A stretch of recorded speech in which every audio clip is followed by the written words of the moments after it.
Faith is under fire in nearly 30 countries. That's the grim reality laid out in more than 100 pages of the latest annual report from the U.S. Commission on International Religious Freedom. In those areas, people of all faiths face imprisonment and death for their beliefs. You see, folks, religious freedom is not a Western value. It is a human right. And when it is violated anywhere, it should concern freedom-loving people everywhere. Nowhere is that violation more lethal than Nigeria. The commission reveals more than 80% of the world's religion-based murders happened there in 2024.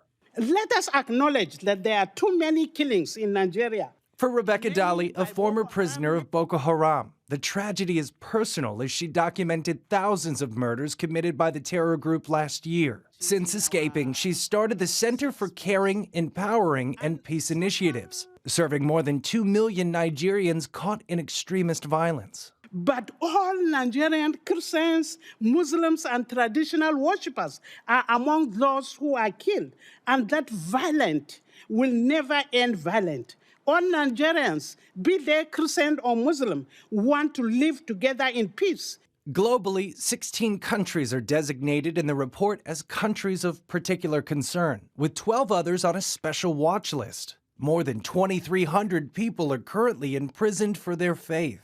When the government demands synodization in practice, it means removing crosses and replacing them with portraits of Xi Jinping, replacing hymns with Revolutionary Party songs.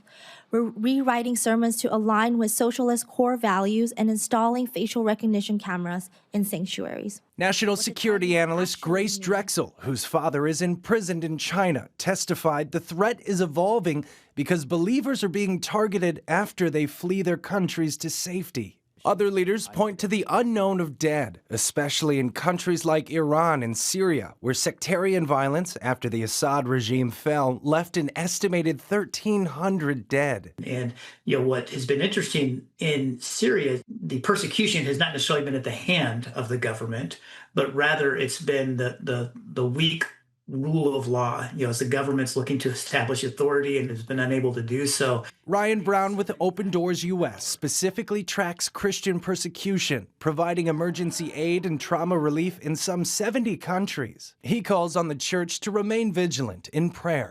I can't tell you how many folks I've been that, as they've been in prison, have told me that, that they've taken such comfort in knowing that they're not forgotten, that there's a body of believers around the globe that are consistently lifting them up in prayer. Brody Carter, CBN News.